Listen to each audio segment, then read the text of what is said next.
यानंतर या ठिकाणी बुद्ध पूजा पाठ वंदना त्रिरत्न वंदना होईल.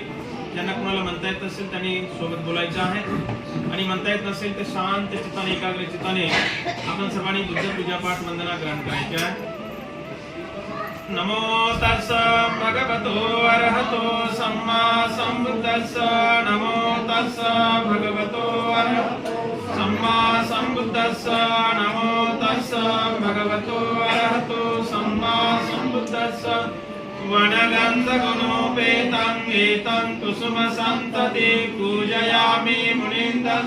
श्रीपादस्वरूर्वे पूजयामि बुद्धं कुसुमेन नैनं पुण्येन मेतेन लभामि मोक्षं. पुष्पं विलायति यथा इदं मे कायो तथा याति विनाशभावं. घनसारपदीपेन दीपेन तव दर्शिना तिलोकदीपं संबुद्धं पूजयामि तमोनुदं.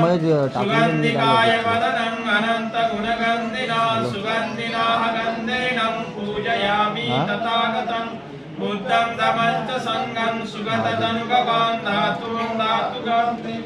लङ्काय जम्बुदीपे तिरसपुरवरे नागलोके च तोपे. सभे बुधसबिम्बे सकलदशदिशे केशलोमादिधातुवन्ने. सवेपि बुद्धं दशबलतनुजं बोधिचेतियं नमामि. वन्दामि चेतियं सभं सपठाने सोपटेक्षितं. शारीरिकधातु महाबोधिं बुद्धरूपं सकलं सदा. यशमूले निसिन्नो वंशवारी विजयं नका. पतो सवयुतं सत्ता वन्दे तं बोधिपादपम्. इमे हेते महाबोधि लोकनाथेन पूजिता. अहं पीते नमस्सामि बोधिराजा नमस्तुते. बोधिराजा नमस्तुते. बोधिराजा नमस्तुते.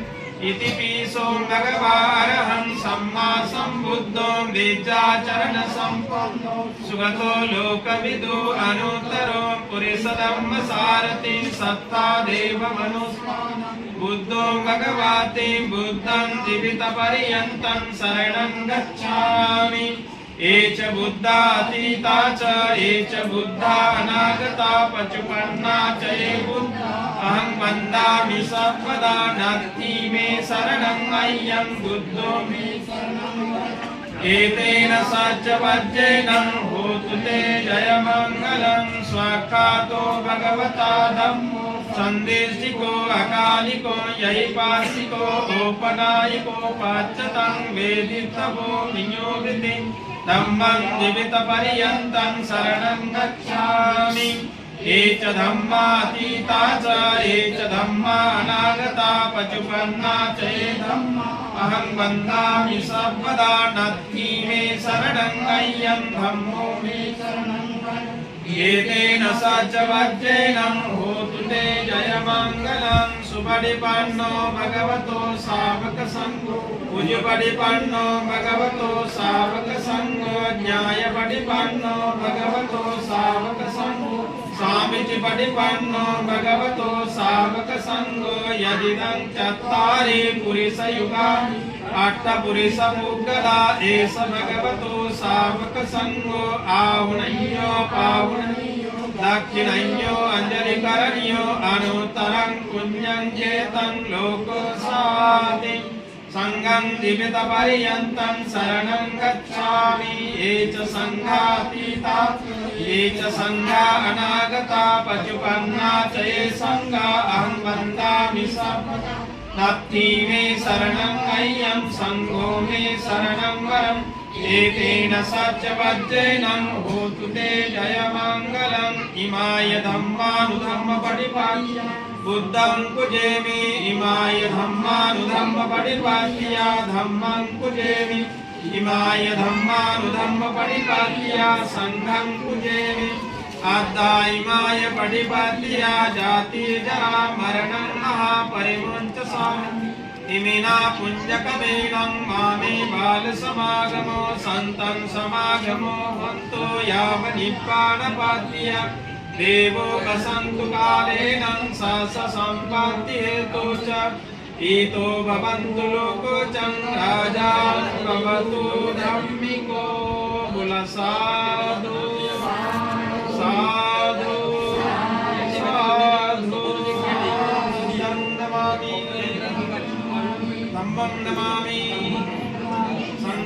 नमामि। जगाला ज्यांनी सुख शांती मानवतेचा दुःखमुक्तीचा संदेश दिला, इकडे बघा होत आहे अजिबात तिकडे बघू नका, म्हणजे 10 मिनिटं मी घेत आहे। पाठीचा काना ताट ठेवा, मान सरळ बघा। तुम्ही का असे कमरेमधून ढिला बसला का माणसाचं मन आळशी बनतं आळशी, आणि एकदा का माणसाचं मन आळशी बनलं ते आळशी बनलेलं मन माणसाला चांगलं काम करू देत नाही। आळशी बनलेलं मन माणसाला एका ठिकाणी बसू देत नाही। आळशी झालेलं मन बहाणा करते, बहाणा। तो काय बहाणा करेल हे सांगता येत नाही। आळशी झालेलं मन म्हणजे लय गरमू लागले म्हणजे चल थोडं बाहेर हवेला गेलं पाहिजे। आळशी झालेलं मन म्हणजे आता लय तहान लागली म्हणजे पाणी प्यायला पाहिजे म्हणजे चल आता पाणी प्यायला। आळशी झालेलं मन म्हणजे आता पोटात कसतरी होऊ लागले म्हणजे गडबड होऊ लागली म्हणजे आता काहीतरी खायला पाहिजे म्हणजे आता आहे की नाही, भूक लागली म्हणजे आता। म्हणजे आळशी झालेलं मन पाणी पिण्याच्या बहाण्यानं, जेवणाच्या बहाण्यानं, हवेच्या बहाण्यानं, गरमीच्या बहाण्यानं आहे की नाही, त्या माणसाला एका ठिकाणी बसू देत नाही। चल म्हणजे आपण बाहेर जाऊन, आणि ती एकटा माणूस उठत नाही मग ते बाजूवाले पाणी खून करते, चल म्हणजे आपण बाहेर जाऊन, म्हणजे तेही बसत नाही, दुसऱ्याला बसू देत नाही, तेही ऐकत नाही, दुसऱ्याला ऐकू देत नाही। आणि मग पाठीचा कणा ताट ठेवा, मान सरळ ठेवा। मला माहिती आहे सिद्धार्थ गौतम यांनी पाठीचा कणा ताट ठेवून, मान सरळ ठेवून, दोन्ही खांदे एका रेषेमध्ये ठेवून पद्मासन घालून भगवंताने किती वर्ष तपश्चर्या केली माहित पाहिजे आम्हाला। नुसतंच बौद्ध म्हणायचं, बौद्ध म्हणून घ्यायचं, जे बी म्हणायचं, याला काही अर्थ नाही। हे आम्हाला बारीक सारीक बौद्ध धर्मातल्या काही गोष्टी माहिती असणं अत्यंत महत्वाचं आहे। किती वर्ष तपश्चर्या केली? महिना, 2 महिने, 3 महिने, वर्ष, 2 वर्ष, किती वर्ष? 6 वर्ष तपश्चर्या केली। 6 वर्ष। 6 वर्षाच्या तपामुळं भगवंताचं शरीर पूर्ण सुकून गेलं। त्यांच्या शरीराकडे बघितलं तर जणू काय हड्डीचा सापळा झाला असं भगवंताचं शरीर झालं। पोटाला हात लावला तर पाठीचा कणा हातामध्ये येऊ लागला, पाठीला हात लावला तर पोटाची चमडी हातामध्ये येऊ लागली। डोळ्याकडे बघितलं तर त्या कोरड्या विहिरीसारखे फुल आणि फुल भगवंताचे डोळे झाले। लक्षामध्ये तुम्हाला इथे 6 वर्ष बसायचंय का? 6 महिने, 6 आठवडे बसायचे का इथं? 6 दिवस, 6 घंटे, ऐकलं ना? तुम्हाला फक्त 10 ते 20 मिनिटं बसणं आहे। तोपर्यंत तुम्ही पाठीचा कणा ताट ठेवा, मान सरळ ठेवा। ज्यांच्या पाठीला भिंता चिपकलेल्या आहेत त्यांनी भिंतीपासून थोडं असं नाही तर भिंतीला चिपकले का लगे आळस येते, लगेच सुस्ती येते माणसाला, मग आळस येते आळस माणसाला। म्हणजे इकडे भिंतीचे काय बोलायले काहीच पत्ता नाही, लगेच तिथं तंद्री येते माणसाला, तंद्री। आणि म्हणून भिंतीचा सहारा नका घेऊ, असा पाठीचा कणा ताट ठेवा। जगाला ज्यांनी सुख शांती मानवतेचा दुःखमुक्तीचा संदेश दिला, जीवन हे क्षणभंगुर आहे, मरणधर्मी आहे, असं ज्यांनी या जगाला अनित्यवादाचा सिद्धांत सांगितला, असे जगतवंदनीय विश्व शांतीदूत महामानव तथागत भगवान बुद्ध महान श्रेष्ठ असा की ज्यामध्ये कुठल्याच प्रकारची उच्च नीचता नाही, भेदभाव नाही, ज्यामध्ये सर्वांना समानता आहे, ज्यामध्ये न्याय नीती समता स्वातंत्र्य बंधुभाव आहे, असा श्रेष्ठ पवित्र बौद्ध धर्म। त्याच त्या बौद्ध धर्माचा प्रचार आणि प्रसार करण्यासाठी बौद्ध धर्म हा प्रत्येक मानवाच्या काळी पडावा। प्रत्येक मानवाने बौद्ध धर्माच्या विनयाला अनुसरून आपलं जीवन व्यतीत करून परिपूर्ण विकारातून, दुःखातून, भयातून, संकटातून मुक्त व्हावं, शुद्ध जीवन जगावं, या उद्देशाने भगवंतानी निर्माण केला तो आदरणीय पूजनीय भिक्खू संघ। खऱ्या अर्थाने तुम्हाला सर्वांना ज्यांनी माणूस बनविलं, स्वाभिमानाने जीवन जगण्याचा अधिकार मिळवून दिला, ताठमानेने जीवन जगण्याचा अधिकार मिळवून दिला, असे भारतीय राज्यघटनेचे शिल्पकार महामानव बोधिसत्व डॉक्टर बाबासाहेब आंबेडकर, सदा संपन्न आरके परिवार आणि या कार्यक्रमाच्या निमित्तानं वेगवेगळ्या ठिकाणावरून, वेगवेगळ्या विभागातून सर्व उपस्थित बौद्ध उपासक उपासिका माता भगिनी बांधवांनो, खरं तर या कार्यक्रमाच्या अनुषंगाने बोलण्यासारखं खूप आहे, परंतु वेळ बराच झालेला आहे, ऊन तापते आहे, उन्हाचे दिवस आहेत आणि इथे पण आता जागा आपल्याला थोडीशी कमी पडलेली आहे। आपण सर्वजण असे दाटी चेपीमध्ये बसलो आहोत आणि त्यामुळे जास्त गरमाट होते आहे, आणि म्हणून मी आपल्या या ठिकाणी अजिबात वेळ घेत नाही। परंतु प्रिय सज्जनांनो, मनुष्य जेव्हा आपल्या मानव योनीमध्ये पदार्पण करतोय तेव्हापासून माणसाच्या मानवी जीवनामध्ये जीवन जगत असताना मूलभूत माणसाच्या 3 गरजा मानल्या जातात। त्या म्हणजे अन्न, वस्त्र आणि निवारा। ह्या 3 गरजा मानवासाठी आहेत। बाकी पशु पक्षी जीव जंतू किड्या मुंगे या सर्वांसाठी फक्त दोनच गरजा आहेत। त्या दोन गरजा कोणत्या? फक्त अन्न आणि निवारा। फक्त माणसाला तिसरी गरज आहे ती वस्त्राची। लक्षामध्ये खाण्यासाठी जगण्यासाठी अन्न लागते, म्हणून माणसाला अन्नाची नितांत गरज आहे। जगण्यासाठी पशु पक्षी जीव जंतू अन्न शोधत राहतात, त्यांना अन्नाची गरज आहे की नाही? थंडी ऊन वारा वादळ अनेक प्रकारच्या संकटापासून बचाव व्हावा म्हणून माणसाला निवाऱ्याची नितांत गरज आहे। पशु पक्षी जीव जंतू हे मात्र आपापला निवारा तयार करतात। एक छोटीशी चिमणी बघा, पक्षी आहे की नाही? या शेतातून गवताची काडी आणेल, इकडल्या शेतातून गवताची काडी आणेल, इकडल्या शेतातून गवताची काडी आणेल आणि एखाद्या झाडाला बाबळीला अगदी सुंदर खोपा तयार करणार आहे की नाही? त्याच्यामध्ये 2-3 कप्पे ठेवते ते, एका कप्प्यामध्ये निव्वळ अंडे देते, एका कप्प्यामध्ये ते रात्रभर थांबतात तिथे ऐकण्यामध्ये। म्हणजे सांगायचं तात्पर्य असं आहे की मानवालाच 3 गरजा आहेत, अन्न वस्त्र आणि निवारा। आणि ह्या 3 गरजापैकी आरके परिवारांनी हे जे काही निवारा उभा केला, ही जी काही वास्तू उभी केली, या वास्तूचं उद्घाटन आज बौद्ध धर्माच्या विनयाला अनुसरून एका बौद्ध भिक्षूच्या हस्ते त्या ठिकाणी भगवंताचं बुद्ध वचन पठण करून त्या ठिकाणी या वास्तूचं उद्घाटन करत आहोत। प्रिय सज्जनांनो, या कार्यक्रमाला काही लोक घरभरणी म्हणतात, काही लोक वास्तुशांती म्हणतात, आणि म्हणून आम्हाला हे समजून घेतलं पाहिजे आम्ही नेमकी वास्तुशांती म्हणजे काय। लक्षामध्ये ज्या अर्थी आम्ही बौद्ध म्हणतो ना, ज्या अर्थी आम्ही बौद्ध म्हणून घेतो, ज्या अर्थी आम्ही जैनी म्हणून घेतो, त्या अर्थी आम्ही बारीक सारीक गोष्टी बारकाईनं समजून घेणं अत्यंत महत्वाचं आहे। बौद्ध धर्म हा विज्ञानवादी धर्म आहे। लक्षामध्ये बौद्ध धर्मामध्ये कुठल्याही प्रकारचा अंधश्रद्धा रूढी परंपरा बोवाबाजी ढोंग सोंग हे कुठलंच बौद्ध धर्मामध्ये नाही आहे, आणि म्हणून बौद्ध धर्म हा विज्ञानावर आरूढ आहे। आणि म्हणून आपण या बारीक सारी गोष्टी आपण समजून घेणं अत्यंत महत्वाचं आहे। केवळ घरावर निळा झेंडा लावला म्हणजे बुद्ध नाही होऊ शकत। लक्षामध्ये घरावर अशोक चक्र कोरलं म्हणजे बुद्ध नाही होऊ शकत, किंवा घरावर बाबासाहेबांची सही कोरली म्हणजे बुद्ध नाही होऊ शकत। लक्षामध्ये कपाळाला नीळ लावली म्हणजे बुद्ध नाही होऊ शकत, गळ्यामध्ये निळा रुमाल वापरला म्हणजे बुद्ध नाही होऊ शकत, गळ्यामध्ये अशोक चक्र बांधला म्हणजे बुद्ध नाही होऊ शकत, घरामध्ये अशा सुंदर सुंदर बुद्ध मूर्त्या बाबासाहेबांच्या मूर्त्या ठेवल्या म्हणजे बुद्ध नाही होऊ शकत। आम्हाला खऱ्या अर्थानं बौद्ध म्हणून घ्यायचं असेल, बौद्ध म्हणून वावरायचं असेल, तर आम्हाला बारीक सारी गोष्टी या समजून घेऊन आम्ही त्याप्रमाणे आमच्या जीवनाची वाटचाल करणं हे अत्यंत महत्वाचं आहे। हे जे काही वास्तू उभी केली, काही लोक याला वास्तुशांती म्हणतात। वास्तुशांती म्हणजे काय आम्ही नीट समजून घेतलं पाहिजे। आता या वास्तूला शांत करायचं का? ती वास्तू शांत होणार आहे का? अगदी पहिल्यापासून ते वरच्या छतापर्यंत आणखी 5 मजली बिल्डिंग जरी बांधली तर ही बिल्डिंग तर निर्जीवच आहे ना। त्याच्यामध्ये काय विटा आहे, सिमेंट आहे, रेती आहे, लोखंड आहे, चौकट आहे, दरवाजा आहे, खिडकी आहे, फरशी आहे की नाही? याच्या व्यतिरिक्त काय आहे? याच्या व्यतिरिक्त काहीच नाही ना। आणि हे जे आहे ते सर्व निर्जीवच आहे की नाही? आणि वास्तुशांतीचाच अर्थ असा होतो की या वास्तूमध्ये वावरणारा जो काही परिवार आहे, जे काही सभासद आहेत, जे काही सदस्य आहेत, या लोकांच्या मनाचे विकार शांत झाले पाहिजे। बुद्ध म्हणतात माणसाच्या मनाचे विकार 8 प्रकारचे विकार सांगितले भगवंतांनी, जसं की राग, द्वेष, लोभ, मोह, आळस, वितर्क विचार, द्वेष बुद्धी आणि संशय, हे 8 प्रकारचे विकार ज्या माणसाकडे आहेत। लक्षामध्ये तो कुठलाही असू द्या माणूस, तो बौद्ध असेल, मराठा असेल, तेली असेल, माळी असेल, धनगर असेल, कुंभार असेल, चांभार असेल, वडार असेल, भील असेल, तो महाराष्ट्राचा असेल, पंजाबचा असेल, हरियाणाचा असेल, गुजरातचा असेल, तो भारताचा असेल, जर्मनी, ऑस्ट्रेलिया, स्वित्झर्लंड, जगामधल्या कुठल्याही देशाचा, पंथाचा, रीतिरिवाजाचा, जाती धर्माचा माणूस असो, त्या माणसाकडे जर हे 8 प्रकारचे विकार आहेत, त्या 8 प्रकारच्या विकारामुळे तो माणूस कदापि आपल्या जीवनामध्ये प्रगती करू शकत नाही। हे 8 प्रकारचे विकार ज्या माणसाकडे आहेत, त्या माणसाला समाजामध्ये, नातेवाईकामध्ये, रिश्तेदारामध्ये, गल्लीमध्ये इज्जत राहत नाही। लक्षामध्ये एखादा माणूस लय रागीट आहे, त्याला लोक चांगलं म्हणतात का? आहे की नाही? लय रागीट आहे म्हणतात, लय वातडा बोलतो म्हणतात, आहे की नाही?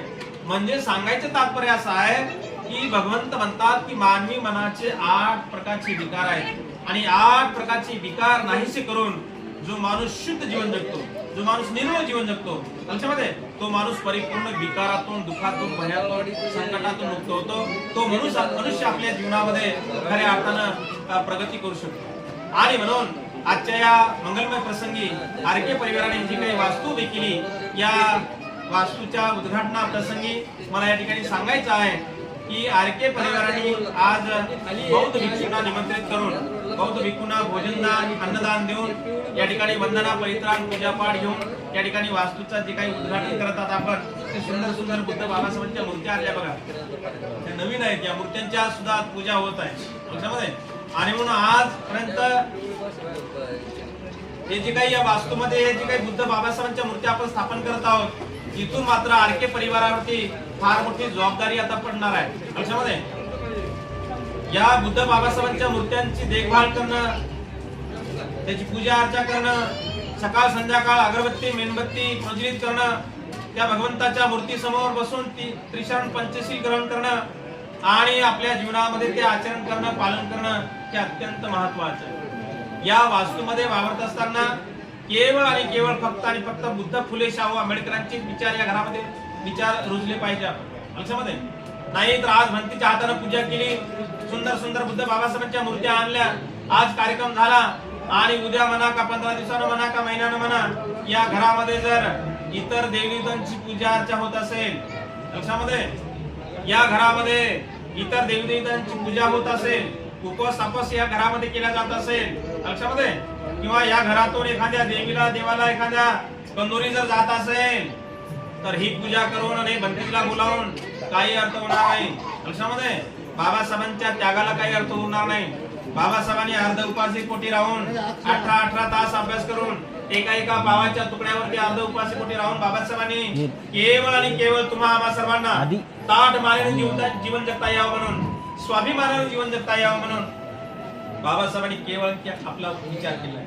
बाबासाहेबांनी आपल्यासारखा जर स्वार्थपणा जर बघितला असता ना, आपण किती स्वार्थी आहे. आज आमच्या खेड्यातला गरीबातला गरीब जरी माणूस म्हटला तरी त्या गरीब माणसाकडे 1 एकर जमीन आहे, 2 एकर जमीन आहे, अर्धा एकर आहे, नाही जमीन तर 1,000 प्लॉट तरी आहे लक्षामध्ये. आज आपण बघतोय बाबासाहेबांच्या नावानं आज कुठे बाबासाहेबांची प्रॉपर्टी दिसत नाही. जे काही बाबासाहेबांची प्रॉपर्टी असेल ते संस्थेच्या पीपल्स एज्युकेशन सोसायटीच्या नावाने असेल, जे काही प्रॉपर्टी असेल ते प्रिंटिंग प्रेसच्या नावाने असेल, जे काही प्रॉपर्टी असेल तर ते ग्रंथालयाच्या नावाने असेल, परंतु बाबासाहेबांच्या नावाने वैयक्तिक आज कुठे प्रॉपर्टी सापडत नाही. बाबासाहेबांनी जर विचार केला असता, आपल्यासारखा जर स्वार्थ जर बघितला असता बाबासाहेबांनी, तर आज या देशामध्ये टाटा बिर्ला धीरूभाई अंबानी वगैरे हे जे बोटावर मोजण्यासारखे लोकांचे नाव निघतात ना, यांच्यापेक्षा बाबासाहेबांच्या 100 पटीनं नाव बाबासाहेब पुढे असते. बाबासाहेब लक्षामध्ये. बाबासाहेबांनी 1935 ला जेव्हा धर्मांतराची घोषणा केली, मी हिंदू म्हणून जन्माला आलो परंतु हिंदू म्हणून मरणार नाही, तेव्हा बाबासाहेबांकडे अनेक जाती धर्माचे लोक बाबासाहेबांना विनवण्या करू लागले, बाबासाहेब तुम्ही आमचा धर्म स्वीकारा, बाबासाहेब तुम्ही आमचा धर्म स्वीकारा, तुम्हाला काय पाहिजे ते सांगा, बाबासाहेब तुम्ही आमचा धर्म स्वीकारला तुमच्या प्रत्येक माणसाला आम्ही 5 एकर शेती देऊ, बैलजोडी देऊ, वीर देऊ आम्ही लक्षामध्ये, आणि तुम्हाला आम्ही कोरा चेक देऊ, कोरा लक्षामध्ये. परंतु बाबासाहेबांनी या साऱ्या गोष्टीला काय समजलं, दीड दमडी समजलं. दीड दमडी एका शाहिराने त्याच्यावर गाणं लिहिलेलं आहे लक्षामध्ये, अशा दीड दमडीच्या पायी माझा समाज विकणार नाही, ऐक नाही, याला बाबासाहेबांनी दीड दमडी समजलेलं आहे लक्षामध्ये. आणि त्या बाबासाहेबांचे अनुयायी म्हणणारे माणसं आम्ही, त्या बाबासाहेबांचे पाईक म्हणणारे माणसं आम्ही, त्या बाबासाहेबांच्या धम्माचे अनुयायी म्हणणारे माणसं आम्ही मात्र मतदानाच्या वेळेस आम्ही 500 रुपयाला आमचं मतदान विकतो, ऐक नाही, 1000 रुपयाला मतदान विकतो आम्ही. इकडे बाबासाहेबांचा उदो करायचा, बाबासाहेबांचा जे कार्य करायचा, आणि त्याच बाबासाहेबांच्या अनुयायी म्हणणारे माणसं आम्ही मतदान मात्र आमचं 100 रुपयाला 1000 रुपयाला 500 रुपयाला विकायचं. बाबासाहेबांनी त्या काळामध्ये आज तरी आमच्या आरके परिवाराने एवढी मोठी बिल्डिंग बांधली, ते सुंदर बघा, हे भिंती कशा आहेत, फरशीवर उभं राहावं वाटत नाही, असं माणसाचं तोंड दिसतंय फरशी, आहे की नाही. त्यावेळेला बाबासाहेबांनी घोषणा केली की बाबासाहेबांनी आपल्या लोकांना आव्हान केलं होतं, तेव्हा तर आपल्या लोकांचे घर पण नव्हते, कुडाचे घर होते, तट्टरचे घर होते लक्षामध्ये, झोपड्या होत्या, झोपड्या, घर त्याला भिंती नव्हत्या व्यवस्थित, घर त्याला दार सुद्धा नव्हतं. त्यावेळेला बाबासाहेबांनी सांगितलं होतं की जा आणि तुमच्या घराच्या भिंतीवर लिहून ठेवा, काय लिहून ठेवा, या देशाची शासनकर्ती जमात बनायची आहे तुम्हाला लक्षामध्ये. बाबासाहेबांनी त्या काळामध्ये सांगितलं होतं की जा तुमच्या भिंतीवर लिहून ठेवा की या देशाची शासनकर्ती जमात बनायची आहे. सत्तेशिवाय शहाणपण नाही म्हणतात, नाही. आणि बाबासाहेबांनी त्यावेळेला सांगितलं होतं की तुमच्या भिंतीवर जाऊन लिहून ठेवा की देशाची शासनकर्ती जमात बनायची आहे. शासनकर्ती जमात बनण्यासाठी आपला माणूस आपल्याला ओळखता आला पाहिजे, आपला अधिकार आपल्याला ओळखता आला पाहिजे, आपला हक्क आपल्याला ओळखता आला पाहिजे, आपला स्वाभिमान आपल्याला ओळखता आला पाहिजे. तर खऱ्या अर्थानं आम्ही बाबासाहेबांचे अनुयायी म्हणणारे माणसं आम्ही होऊ शकतो. तर आम्ही खऱ्या अर्थानं जय भीम म्हणण्याच्या लायकीचे ठरू शकतो आम्ही. आणि म्हणून प्रिय सजमानो, या कार्यक्रमाच्या निमित्तानं बोलण्यासारखं खूप आहे, परंतु वेळेअभावी मी आपला जास्त वेळ न घेता या ठिकाणी खरं तर आरके परिवाराने हे सुंदर या ठिकाणी एवढी मोठी वास्तू उभी केली. या वास्तूमध्ये आरके परिवारांना नेहमी सुख शांती समाधान आयुष्य आरोग्य संपत्ती बल प्राप्त होत राहो. त्यांच्या हातून या वास्तूमध्ये धम्म कार्य घडत राहो, बाबासाहेबांच्या कार्याला पुढे नेण्याचं कार्य घडत राहो. आणि म्हणून या ठिकाणी खरं तर या कार्यक्रमाच्या निमित्तानं आपण या ठिकाणी एक संदेश घेऊन गेला पाहिजे की यांचा जो काही परिवार आहे पूर्ण एकत्र परिवार आहे. आमच्यामध्ये आज आम्ही समाजामध्ये फिरताना बघतोय की एक भाऊ दुसऱ्या भावाला बोलत नाही, दुसरा भाऊ तिसऱ्या भावाला बोलत नाही. लक्षामध्ये शेजारी असून शेजारी भाऊ भावाला बोलत नाही. म्हणून यांचा एवढा मोठा परिवार आहे, एवढी कागदावर एवढी यादी आहे. आणखी यादी वाढणार होते, पण मी त्या ताईला म्हणलं बस एवढेच परिवारातले मेन घ्या म्हटलं, ते म्हणजे आणखी यादी वाढणार आहे. तर निश्चित आरके परिवाराचा एक आदर्श घेण्यासारखा आहे की सर्व परिवार एकत्र आहे, एकोप्यानं राहतात, एका विचारानं राहतात. लक्षामध्ये आणि म्हणून मानवी जीवनामध्ये हे संघटन अत्यंत महत्वाचं आहे, संगोपन एक महत्वाचं आहे, एक जीव महत्वाचा आहे, एकमेकाला समजून घेणं, एका विचारानं चालणं हे अत्यंत महत्वाचं आहे. नाहीतर आज लग्न झालं का, एक महिना झाला का, आई वडील बाजूला सोडतो, भाऊ बहीण बाजूला सोडतो आणि आपल्या पत्नीला घेऊन लगेच दुसरीकडे निघतो, वेगळा राहतो, आहे की नाही. आणि म्हणून आज एवढा मोठा परिवार आहे. निश्चित आरके परिवारांचा एक आदर्श घेण्यासारखा हा परिवार आहे. आपण या कार्यक्रमाला आपण सर्वजण आलात. निश्चित मानवी जीवनामध्ये आपण 3 गोष्टी करत राहा. आपण वाचन करा, मनन चिंतन करा, ध्यान करा आणि दान करा. हे जीवनामध्ये कुशल कर्म आहे, सत्कर्म आहे. माणसासोबत काही येत नाही. तुम्ही बांधाला बांध लागून 50 एकर जमीन घ्या, मजल्यावर मजला 5 मजली बिल्डिंग बांधा. तुम्ही बँकेमध्ये लाखो करोड रुपये बँक बॅलन्स करा. तुम्ही घरामध्ये किती सोनं चांदी तुम्ही बांधून ठेवा. हे सारं चोराचं धन आहे, हे सारं जागच्या जागेवर राहते, हे काही सोबत येत नाही. लक्षामध्ये आणि म्हणून आपण आपल्या जीवनामध्ये हे फक्त मानवाला संधी आहे. वाचन करण्याची संधी मानवाला आहे, मनन चिंतन करण्याची संधी मानवाला आहे, दान करण्याची संधी मानवाला आहे आणि ध्यान करण्याची संधी मानवाला आहे. या 4 संध्या दुसऱ्या कोणत्याही पशु पक्षी जीव जंतू जनावराला नाही. एखाद्या बैलाला म्हणता का तुम्ही ध्यान कर म्हणून? एखाद्या कुत्र्याला म्हणा बरं ध्यान कर म्हणून? ते डोळे लावून बसल का? ते मांडी घालून बसल? ते ध्यान करता येईल का त्याला? त्याला ध्यान नाही करता येत. त्याला वाचन म्हणून चिंतन नाही करता येत. त्याला दान दे म्हणलं तर एखाद्या बैलाला म्हणलं दान दे, नाही करत दान. दान करण्याची संधी ही मानवाला आहे, ध्यान करण्याची संधी ही मानवाला आहे, वाचन मनन चिंतन करण्याची संधी ही मानवाला आहे. आणि म्हणून आपल्या जीवनामध्ये जीवन जगत असताना अगदी सकाळी झोपेतून उठलो तेव्हापासून ते रात्रीच्या झोपेच्या क्षणापर्यंत दररोज सकाळ आणि संध्याकाळ आपण कमीत कमी 5 मिनिटं का होईना आपण भगवंताच्या मूर्तीसमोर अगरबत्ती मेणबत्ती प्रज्वलित करून 5 मिनिटं का होईना आपण ध्यान केलं पाहिजे, मनन चिंतन केलं पाहिजे. आपण त्याच्यामध्ये जे उपासक ध्यान करतात, मनन चिंतन करतात, त्यांच्या मनाचे विकार शांत होतात. माणूस शुद्ध बनतो, माणूस निर्मळ बनतो आणि माणूस निष्कलंकित बनतो. आणि जो माणूस निष्कलंकित बनला, जो माणूस निर्मळ बनला, जो माणूस विकारमुक्त झाला, त्या माणसाला मरण पण सुखाचं येतं, झोप पण सुखाची लागते.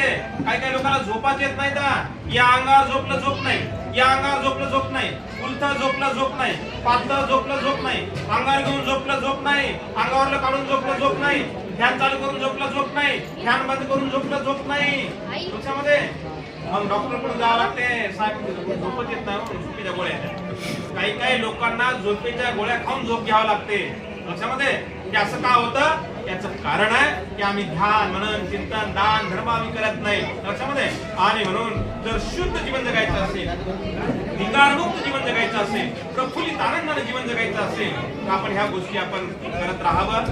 हेच मानवी जीवनामध्ये कुशल कर्म आहे, सत्कर्म आहे. बाकी सारं जागच्या जागेवर राहते, काही सोबत येत नाही. आणि म्हणून आपण आपल्या जीवनामध्ये अशा ध्यान मनन चिंतन करा, वाचन करा. बाबासाहेब म्हणाले होते वाचन जीवनामध्ये वाचन. आमच्या समाजानं वाचणं बिलकुल बंद केलं, फक्त वाचणं सुरू केलं. नाचण्यास वयाचा एकही कार्यक्रम होईना झाला. वाढदिवस असेल, वाढदिवस असेल, लग्न असेल, जयंती असेल, आजच्या लोकांचा कार्यक्रम नाचण्याशिवाय कार्यक्रम होईना झाला. बाबासाहेबांनी सांगितलं होतं वाचा जीवनामध्ये वाचा. अरे बंटीची मोबाईल देऊ बंटी माझ्या या ठिकाणी सरच मागवलं की अवघड वेळ अभावी मी तुमचा जास्त वेळ न घेता इथे थांबतोय. सर्वांच्या प्रती मंगल कामना व्यक्त करतो आणि या ठिकाणी माझे लाभलेले 2 शब्द या ठिकाणी समाप्त करतोय. मला सर्वांनी साधू साधू साधू वंदन करा. बुद्धां नमामि, धम्मं नमामि, संघं नमामि. कार्यक्रमाच्या सुरुवातीला 2 सूचना दिल्या होत्या, आहेत का लक्षामध्ये?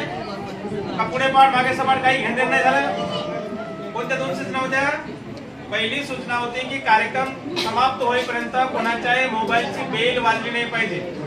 कोणाच्याही मोबाईलची बेल वाजली नाही त्याबद्दल सर्वांचं अभिनंदन.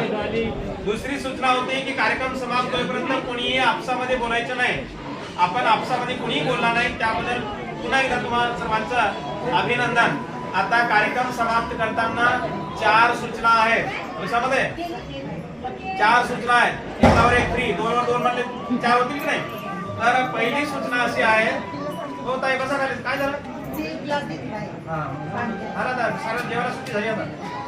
तर पहिली सूचना अशी आहे की या ठिकाणी फुलं थोडे कमी आहेत. लक्षामध्ये पब्लिक जास्त आहे तेव्हा थोडेसे फुलं घ्यायचे. बुद्धाला एका हातात नाही ठेवायचे, डाव्या हातात नाही ठेवायचे, असे फेकून नाही ठेवायचे. लक्षामध्ये काही काही लोक असा 1.5 हात लावतात. 1.5 हाताने भगवंताला पुष्प नाही ठेवायचे. लक्षामध्ये दोन्ही हातामध्ये फुलं ठेवायचे. भगवंताला दोन्ही हाताने आदरपूर्वक सन्मानपूर्वक बुद्धाला फुलं ठेवायचे, बाबासाहेबांना फुलं ठेवायचे, वंदन करायचं, दर्शन करायचं आणि सावकाशपणे बाजूला व्हायचं.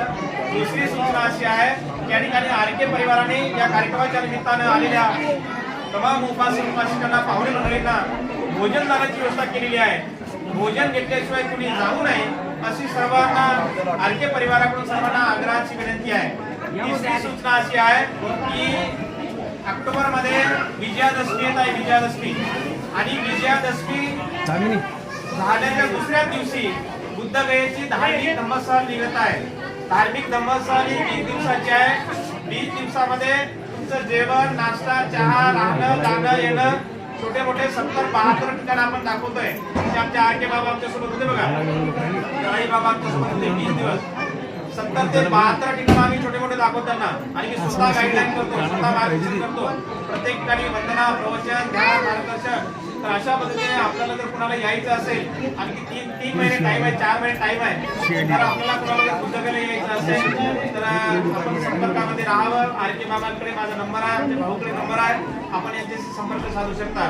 त्या ठिकाणी हा कार्यक्रम संपला असं मी या ठिकाणी जाहीर करतो. मला सर्वांनी साधू साधू साधू. महाकारुणिक तथागत भगवान बुद्धाचा आवाजच नाही ना. महाकारुणिक तथागत भगवान बुद्धाचा. नाही नाही नाही, तुमचा आवाज तसा पाहिजे. मोड्याला गेला पाहिजे. मोडा इकडं, मोडा वांगी भराडी इकडं. महाकारुणिक तथागत भगवान बुद्धाचा. नाही आवाजच नाही. बौद्ध धम्माचा. बौद्ध धम्माचा. भिक्खू संघाचा. भिक्खू संघाचा. डॉक्टर बाबासाहेब आंबेडकरांचा. डॉक्टर बाबासाहेब आंबेडकरांचा. उपासक उपासिका संघाचा. उपासक उपासिका संघाचा. अशा पद्धतीने हा कार्यक्रम संपला असं जाहीर करण्यात